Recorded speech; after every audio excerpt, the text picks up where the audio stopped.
नमस्कार। जो ये तस्वीरें देख रहे हैं ये है भारतीय जनता पार्टी के नेताओं की तस्वीरें हैं और ख़ासतौर पर आप देख सकते हैं करनाल के सांसद संजय भाटिया यहाँ मौजूद हैं। और इसके अलावा बात करें तो जिला अध्यक्ष करनाल के योगेंद्र राणा मौजूद हैं और पूर्व सीएम के प्रतिनिधि रहे संजय बटला मौजूद है। और इसके अलावा बात करें तो घोंडा से विधायक हरविंदर कल्याण भी यहाँ पहुंचे हैं। करनाल की मेयर रेनू बाला भी यहाँ पहुंची है। और खास तौर पर आपको बता दें कल घोंडा एक बड़ा कार्यक्रम होने जा रहा है जिसमें भाजपा के राष्ट्रीय अध्यक्ष भी पहुंचेंगे, ऐसी जानकारी सामने आ रही है। चलिए बात करते हैं, जानने की कोशिश करते हैं क्या कहना है संजय भाटिया जी का आज की प्रेस कॉन्फ्रेंस को लेकर। चलिए सीधा ले चलते हैं। ये एक प्रेस कॉन्फ्रेंस भी मुझे लगता है कि विशेष ही है।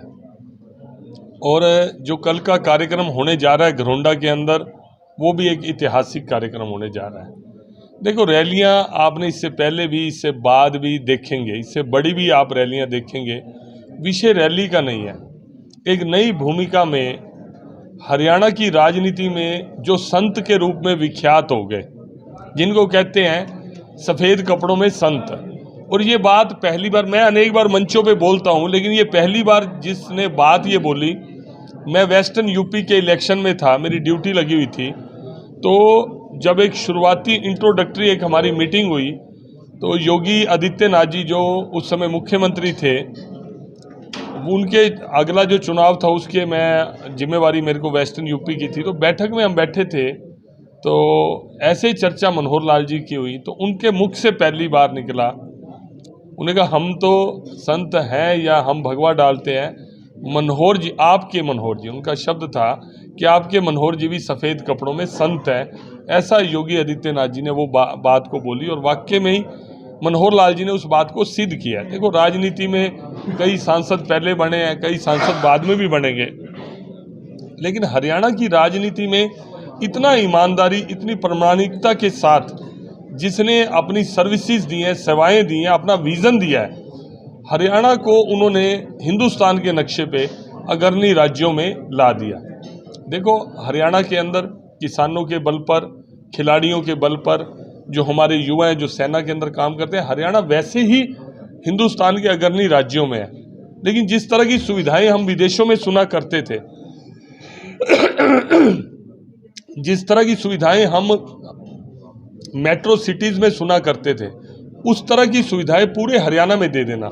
मैंने कई इलेक्शन तो देखे कि बिजली की ऊपर ही चलते थे कि बिजली 24 घंटे देंगे, मैनिफेस्टो में एक रेगुलर रहता था, लेकिन मनोहर जी ने उसको मैनिफेस्टो में नहीं रखा। उन्होंने सिद्ध करके दे दिया कि हरियाणा में 24 घंटे बिजली गांव के अंदर भी मिल सकती है। ऐसा कल्पना से परे था। अनेक डेवलपमेंट के मामले रहे हों, स्कूलों में आप देखते थे कि एनरोलमेंट होती थी बच्चों की, टीचर अपॉइंट होते थे, लेकिन एक्चुअल में स्कूल नहीं होते थे, क्लासेस नहीं लगती थी। हर चीज़ को क्रॉस चेक किया। पेंशन्स के मामले में मैं माफ़ी चाहता हूँ ये कहते हुए, जो कई बार जनप्रतिनिधि भी थे, अधिकारी मिलकर 10-20 पेंशन में तो डिफरेंस आ ही जाता था, किसी गांव में, किसी वार्ड में।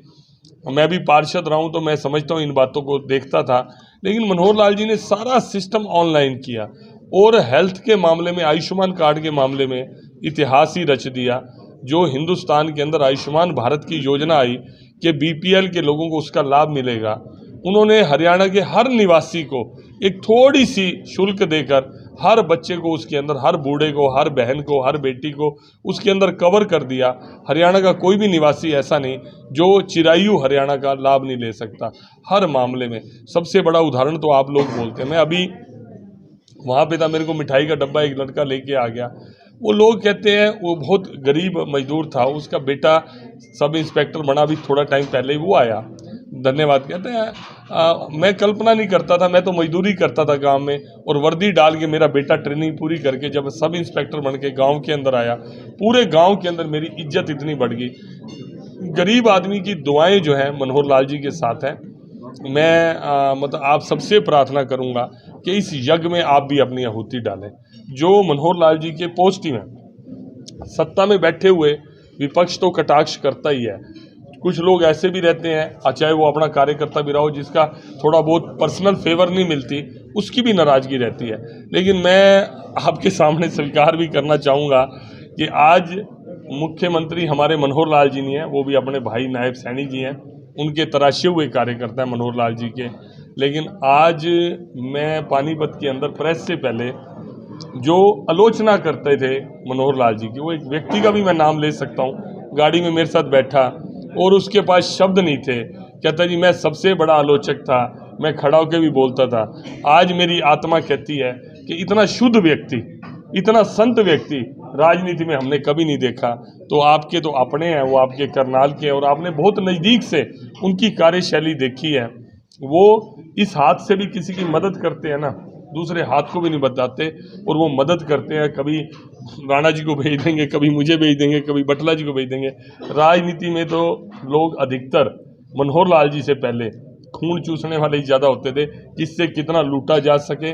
चाहे CLU के धंधे करे उन्होंने, चाहे ट्रांसफ़र पोस्टिंग के धंधे करे, चाहे उन्होंने नौकरियां बेची, कोई काम के लिए किसी के पास चला गया, उस काम का आकलन दिया जाता था कि इसमें तेरे को कितना फ़ायदा होगा, उसमें बांटा करते थे।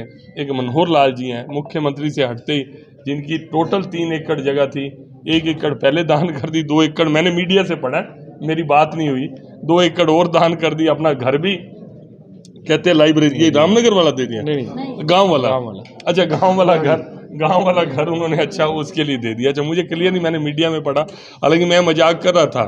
उस दिन स्पीच में बोल रहे थे ना जब आप वाले में, कहते जी 3 में से 1 दान कर दी, 2 बाकी बची। मैं धीरे से कह रहा, मैं कहा 1 मेरे को दे दो मैं उनको मजाक कर रहा था। तो ऐसे संत हम उनको नमन भी करते हैं और मैं आपसे प्रार्थना करता हूं, सब आपके माध्यम से पूरे लोकसभा क्षेत्र को प्रार्थना करता हूं। एक तो कल वाली जो कार्यक्रम है घरोंडा में, ये कोई रैली नहीं है, उनका स्वागत कार्यक्रम है। वो पहली बार लोकसभा प्रत्याशी के रूप में अपनी करनाल लोकसभा क्षेत्र के अंदर आ रहे हैं और इस अवसर पर हमारे राष्ट्रीय अध्यक्ष उन्होंने इस कार्यक्रम की खूबसूरती को और बढ़ा दिया और हमारे मुख्यमंत्री जी, नायब सैनी जी, वो भी इस मौके पर रहेंगे, हम सब भी वहाँ पर रहेंगे।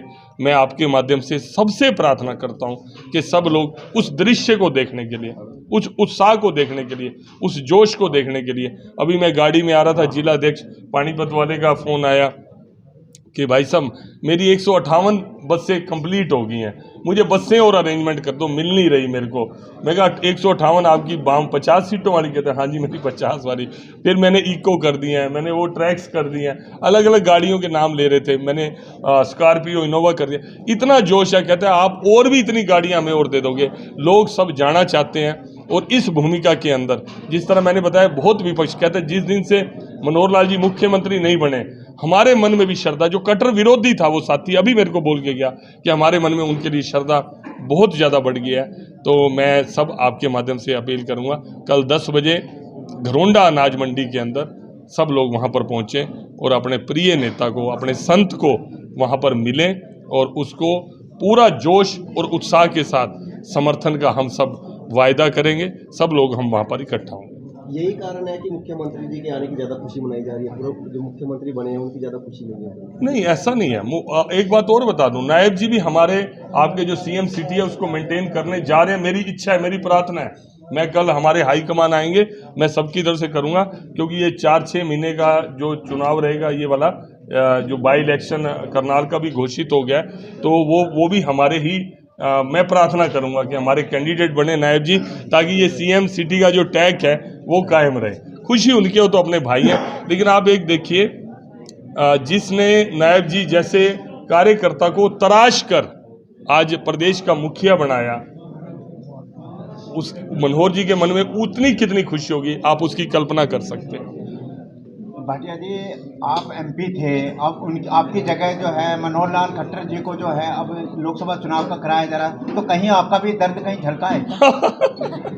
वो आपको, अगर आपको दिखा है तो जरूर झलका होगा। मैं कह सकता हूँ कि मेरे को इससे बड़ी जीवन में, इससे खुशी बड़ी कोई नहीं है। आयुष्मान सेवाएं बंद कर दी गई हैं प्राइवेट हॉस्पिटलों द्वारा, उनके पैसे नहीं आए। देखिए, आपने बड़ा अच्छा सवाल पूछा और चांस की बात, मैं इस सारी बात के अंदर हूँ।